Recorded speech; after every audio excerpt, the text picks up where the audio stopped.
You're listening to PetLifeRadio.com. Welcome to Animal Rights on Pet Life Radio. This is your host, Tim Link, and I'm so glad you're joining us today. My special guest and friend of the show is New York Times bestselling author Bruce Cameron. Always love talking to Bruce, all the fantastic things going on, and we're going to talk to him today about his latest book, The Dogs of Christmas. So it's going to be fun, exciting, all kinds of good stuff. It's a great book, so everybody hang tight, and we're going to come right back after these commercial breaks. You're listening to Animal Rights on Pet Life Radio. Sit. Stay. We'll be right back after a short pause. Well, 4 to be exact. Every pet is unique. Maybe they're gray in the muzzle, yet young at heart. Maybe they're growing out of the puppy stage and into their paws and ears. Or maybe they're just trying to maintain a more girlish figure. At PetSmart, we have the right food for your pet at a great value for you.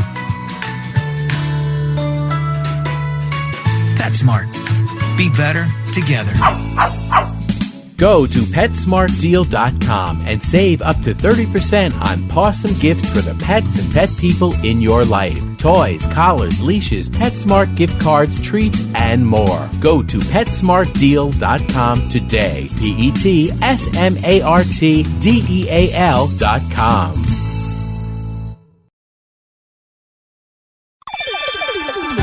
Let's Talk Pets on PetLifeRadio.com. Welcome back to Animal Rights on Pet Life Radio. Joining me now is New York Times bestselling author and screenwriter Bruce Cameron. Bruce, welcome to the Animal Rights Show. Thank you. It's really fun to be here. It's great. I'm always excited about all the great stuff you've got going on, and definitely the latest book. So tell us about the latest, The Dogs of Christmas. Yeah, with all the stuff going on in the world, you can open the newspaper and almost every day find some reason to shake your head and say things are just going really poorly. I wanted to write a book that was uplifting and fun, and where the dog doesn't die in the end. There's my big spoiler. I wanted to write a book because I hated Old Yeller where the dog died in the end, so I wanted to write a book that was, also a book that a grandmother could read and her grandson could read. And so I wrote The Dogs of Christmas. It's puppies in the holidays. I figure if that can't cheer you up, then I've got nothing for you. Exactly. Nothing beats a wet nose for the holidays, right? Exactly. I love the idea of there being a box full of puppies right around Christmas time. And then, the families that get the gift of a dog are getting a wonderful gift of love. And what better thing to do at Christmas but celebrate love? And dogs, of course, are our biggest celebrants. That's right. They're always there. It's always unconditional, no matter what we do or how many times we stub our toes. They're always there for us, aren't they? Yeah, they are. And the Dogs of Christmas it's sort of a story of how we rescue dogs and then they rescue us. It's a story about dog rescue at its core. That's a cause I really believe in. And in the Dogs of Christmas, there's a rescue element from the very first page. But in the end, of course, you bring a dog into your life, and then what you find is your life is so much richer. You rescued them, but they rescued you. Absolutely. Now, Bruce, I know you're heavily involved, like you said, representing rescue organizations and writing and things to support them. Can you give us a personal experience, maybe your dogs or a dog you've had in your life where you thought you were rescuing them, but at the end of the day, they taught you more and rescued you in a situation? Yeah, when my dog Carly died, I really thought, I can't go through that again. I just can't do it. So for a while, I didn't have a dog. And my daughter runs an animal rescue in Denver, and she called me and she said, Dad, somebody dumped off a bunch of puppies in a box just hours after they were born. And fortunately, we had a lactating German Shepherd, and we were able to introduce the puppies to the German Shepherd and say something along the lines of, well, you had a wild weekend you forgot about, but here they are, your new puppies. And the German Shepherd nursed them, kept them alive. And she said, these are really special dogs, Dad. You need to have one. And I said, you live in Denver, I live in Los Angeles. It really doesn't make any sense. I'll get a dog when I'm ready. And she said, I'll be out Wednesday. And she that's how my daughter does things. And she came out and she gave us this little dog, Tucker. And now I don't know why I waited, because, yes, every time we adopt a dog, we know that that's part of what's coming. We know it's for a short period of time. In fact, this is one of the themes of the Dogs of Christmas, is that you need to celebrate them while they're here, because they're not going to be here. But wouldn't it be great if we could live our lives like the dogs and always live in the moment and always be happy, knowing that, though we live much longer than dogs, we're not here forever either. So Tucker came in and really rescued me from my morose sense that I just couldn't handle another dog. And he's 25 pounds of suspect DNA. We don't really know what happened, what dogs came together, but his whole story, the way he was abandoned and was in a box as a newborn, that story really influenced and inspired the writing behind the Dogs of Christmas. It's very much Tucker's story. And I think we talked about this in the past. I mean, all your great successes, obviously your two previously critically acclaimed books, A Dog's Purpose and A Dog's Journey. Correct me if I'm wrong, when we talked last, it wasn't necessarily your vision to say, hey, I'm going to start writing dog books or animal books. No, I had a great idea.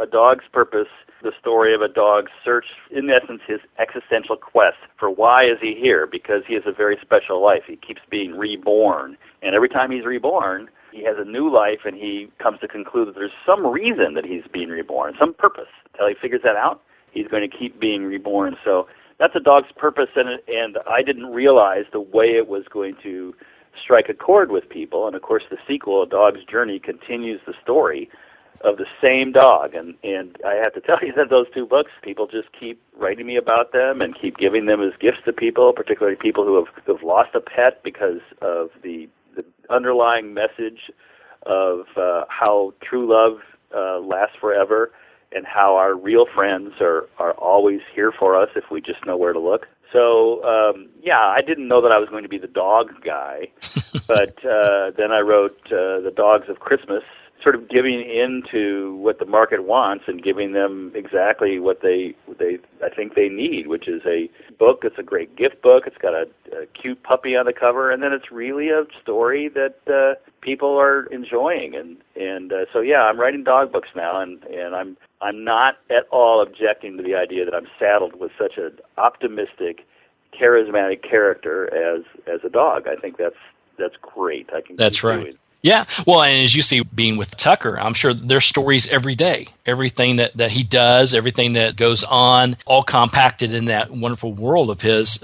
There's endless topics you could write about with just one dog. I mean, Tucker's constant vigilance to make sure that there's nothing under the carpet, to the point where he tries to dig it up. I'm really impressed with that. Now, all that's under there are my stereo cables, but as far as he's concerned, that's his job, is to get to the end of the mystery. What is that under the carpet? Let's go for it. And so we spent a lot of time talking about how we don't dig through the carpet. And as many times as I've told him, he keeps forgetting.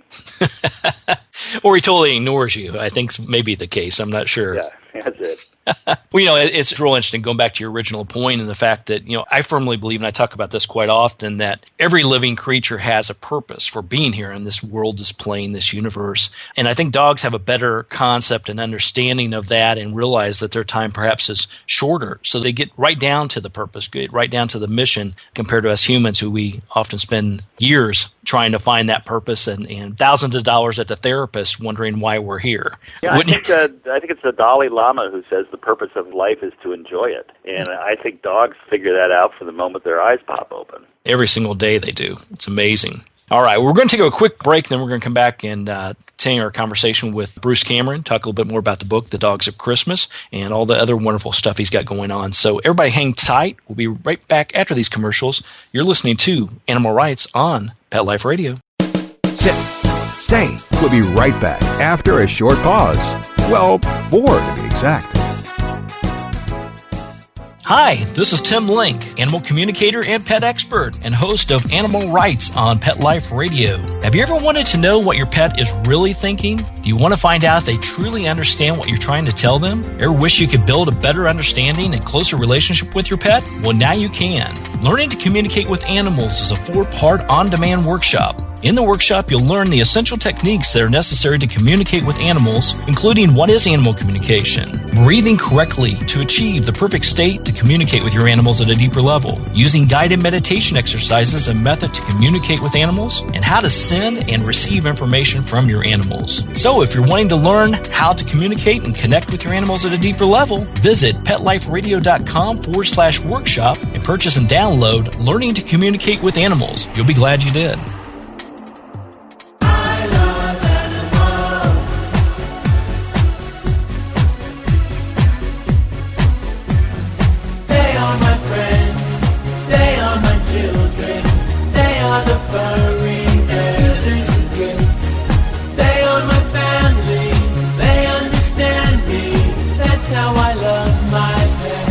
I Love My Pets, the new single by Mark Winter, available on iTunes.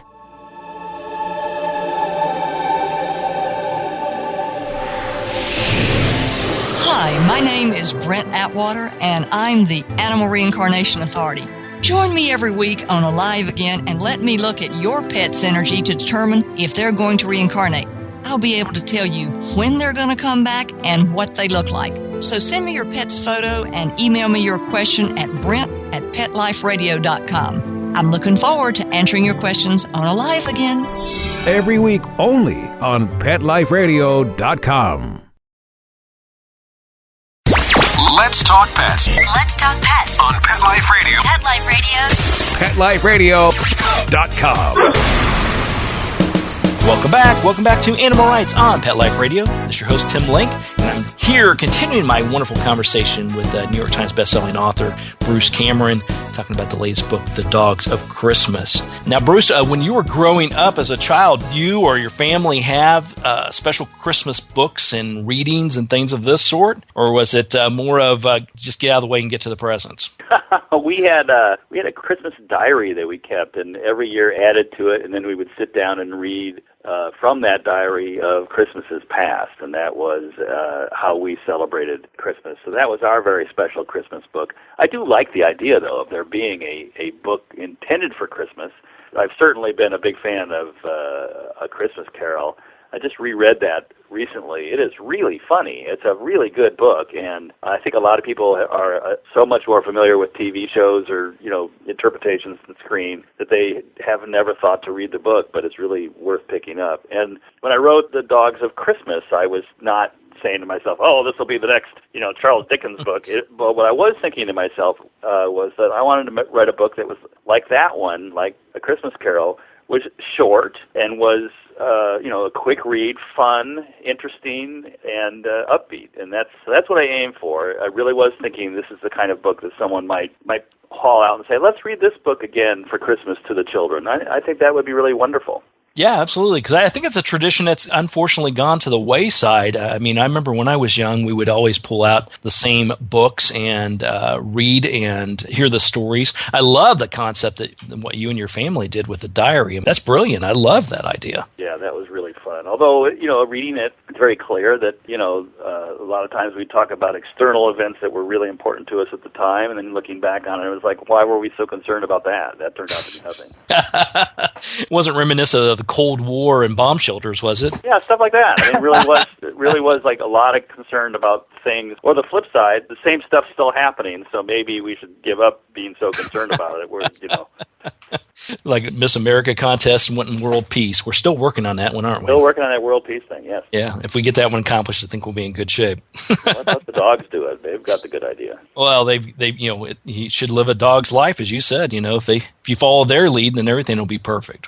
Exactly. And if it's not, there's always tomorrow, and we can get up and have some fun again. Let's have fun. That's exactly the dog's philosophy. That's it. And I think you did a great job here with this, Bruce. It's a wonderful book, and it is appropriate for the whole family. I encourage everybody to go out and pick up a copy or 2 or 5, give them out as gifts, The Dogs of Christmas. Read it to your family. Sit down with your kids and read them a story. Wouldn't that be a great approach? It would not take long. It's a short book, but I did that deliberately. Yeah, good stuff. Good job. Well, I've got to go back and talk to you a little bit more about A Dog's Purpose. The last time we spoke, I believe, Dog's Purpose had been picked up by DreamWorks Studios, and you guys were busy working on the screenplay for that. Got any news and updates on that project? Well, A Dog's Purpose is still in what they call development, and I don't really understand that. It's like it goes into a really dark room and develops. I'm picturing how they used to develop film. They're all standing around in the dark. They can't see anything. We also sold the screen rights to The Dogs of Christmas to Fox 2000. And they are, with Temple Hill producing, and they're very interested in getting that thing going. So it could turn out that The Dogs of Christmas beat A Dog's Purpose to the box office, which is, that's how these things go. But I know very well from personal experience, it takes a long time to make a movie. So I'm being patient with this. Yeah, it seems to be one of those things. It's a hurry up and wait mentality, isn't it? Very often you're frantically trying to meet some deadline, and then nothing happens. Yeah, and then you sit back, and then all of a sudden, when you about figured it was all done and wasn't going to go anywhere, they give you a call or drop you a line saying, "Yeah, we need it in 2 months." Or less. I mean, that's how that goes. And so, as part of what I do, my wife, who is my co-writer on screenplays, she's also the director of a movie we've got coming out in February, which is called Muffin Top: A Love Story. Yeah, tell us a little bit about that. That's an exciting project, and how you guys are going about getting the message out there and gathering funding for the project. Yeah, well, the aforementioned Tucker, my dog, is one of the stars. I was in the movie too, but my wife, the director, cut my part. So that tells you that she's talented, because she recognized that I can't act, whereas I've just never admitted that to myself. Writers should be writers, right? If any of your listeners are interested, Muffin Top: A Love Story, starring my dog Tucker, among other people like David Arquette and Dot Marie Jones, is you can go to muffintopmovie.com. What we're doing right now is we're raising the money to take the movie out on a red carpet premiere tour nationwide. We want anybody who has ever wanted to go to a Hollywood premiere knows that it's impossible.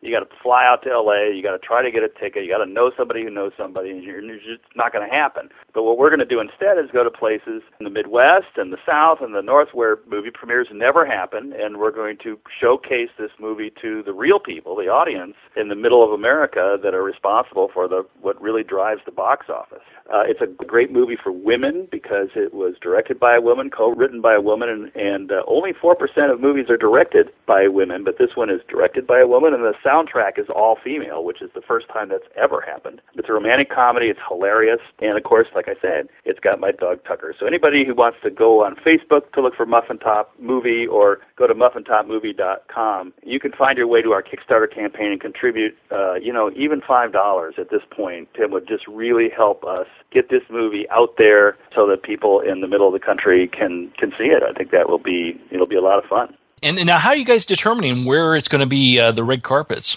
Well, as people are contributing, we're finding out where they are because we have to send them their rewards. And, of course, there's great rewards. For $25, you can get a DVD of the movie. That's kind of what a DVD costs when you buy it at retail anyway.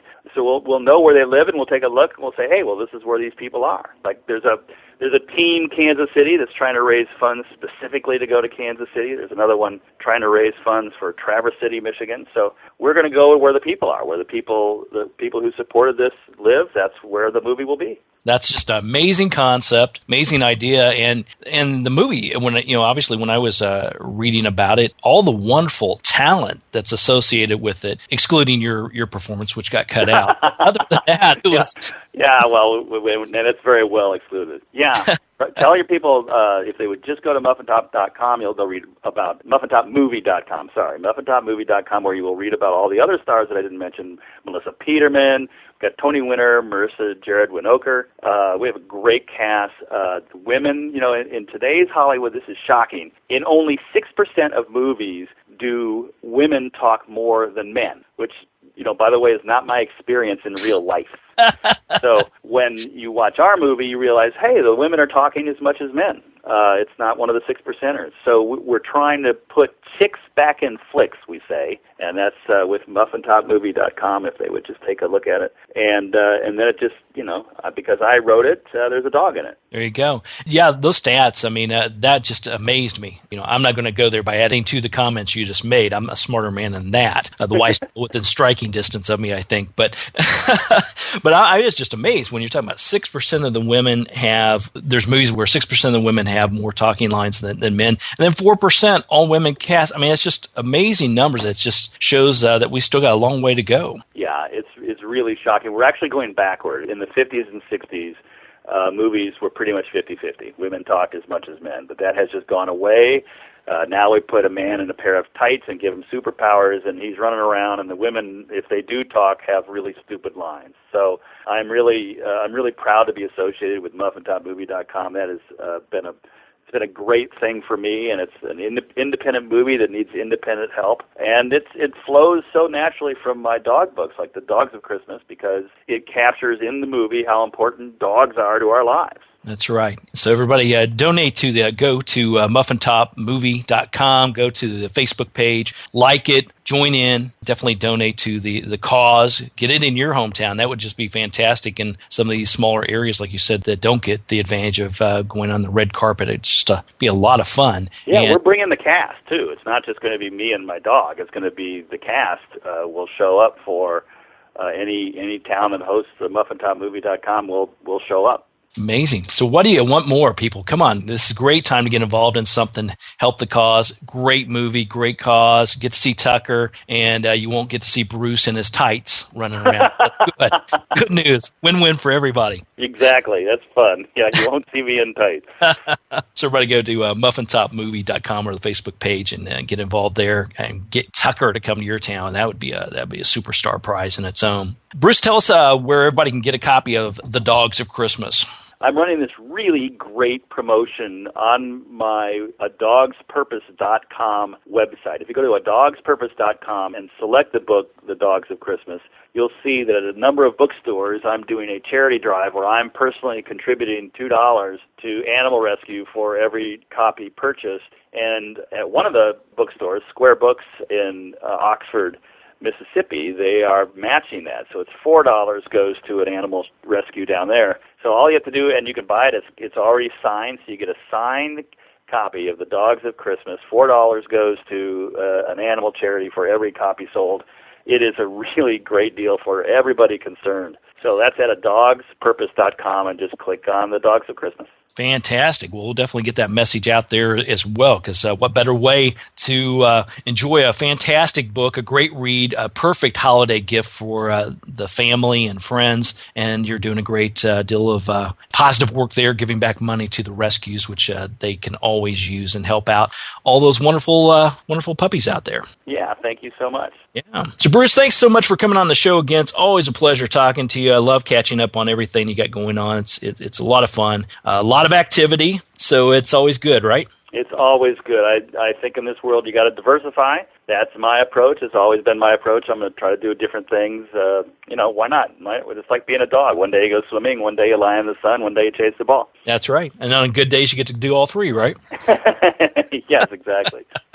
So everybody pick up a copy of the book, The Dogs of Christmas, and while you're out there doing that, go to adogspurpose.com and purchase the book there, autographed, and $2 will go to animal rescues to help the animals out. And go to MuffinTopMovie.com or like it on Facebook and follow it there. Donate a little bit of money to the fund. Get that red carpet fun and all the activities, all the celebrities coming to your town. Wouldn't that be just fantastic? So a lot of stuff to do, a lot of stuff going on. Everybody get at it right now. Bruce Cameron, thanks for coming on the Animal Rights Show on Pet Life Radio today. Hey, thanks for having me. This was a blast. Thank you. Well, we're coming to the end of the show today. I want to thank everybody for listening to Animal Rights on Pet Life Radio.